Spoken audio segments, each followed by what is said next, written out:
We've now reached the hour of noon, and we suggested that this would be the time for votes.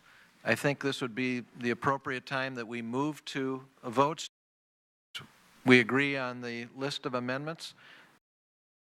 The Alexander Clean Energy Deficit Neutral Reserve Fund Amendment shows that you could have a clean energy agenda without a big tax, because we would construct 100 new nuclear power plants, electrify half our cars and trucks without building any new power plants, plug them in at night to existing coal and nuclear plants, make solar cost competitive, capture carbon from coal plants, reprocess nuclear waste, aggressive conservation and efficient use of energy, and develop natural gas and oil offshore. Those would be the things we could do this year without putting a $646 billion tax on electric bills and gasoline prices in the middle of a recession. And I move the adoption of the amendment. The clerk will call the roll. Mrs. Murray. No. Mr. Wyden. No. Mr. Feingold. No. Mr. Byrd. No.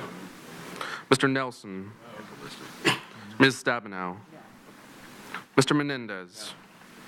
No. Mr. Cardin. No. Mr. Sanders. No. Mr. Whitehouse. No. Mr. Warner. No. Mr. Merkley. No.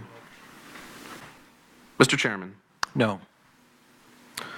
Mr. Chairman, the ayes are 10, the nays are 13. The motion fails. Amendment fails. Senator Sessions. Mr. Chairman, states have reduced their spending by 4%. Our cities and counties are probably in a like reduction. They're not disappearing from the face of the earth. They're working hard to produce more for their constituents. This amendment would simply say we would keep our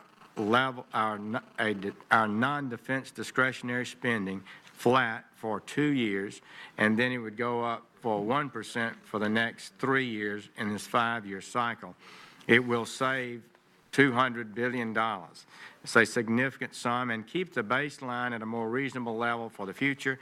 I believe that this is a reasonable proposal, and it's particularly so in light of the fact that we just appropriated $1 trillion in stimulus money that is going into the economy mostly in the next 2 years, some in a few years after that.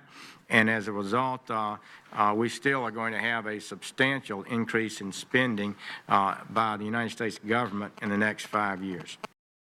The clerk will call the roll. Mrs. Murray. No. Mr. Wyden. No. Mr. Feingold. No. Mr. Byrd. No. Mr. Nelson. No. Ms. Stabenow. No. Mr. Menendez. No. Mr. Cardin. No. Mr. Sanders. No. Mr. Whitehouse. No. Mr. Warner. Mr. Chairman. No.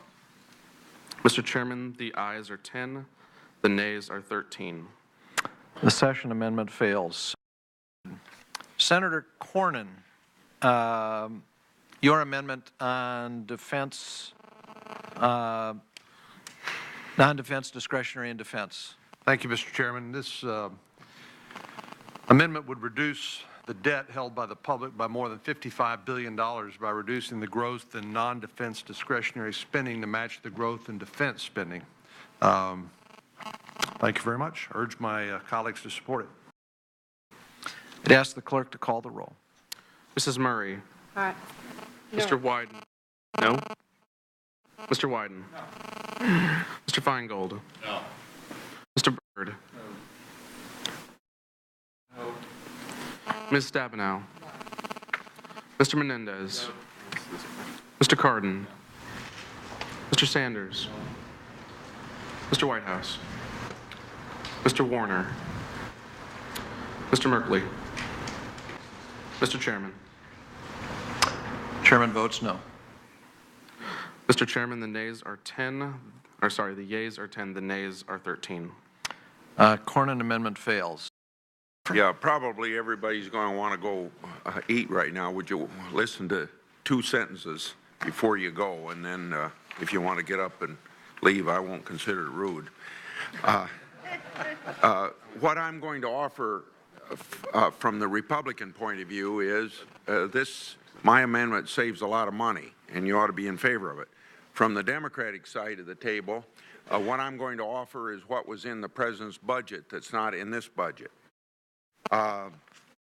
I'm offering an amendment that will direct the budget to place a hard cap of $250,000 on commodity program payments to farmers. This is in the president's budget.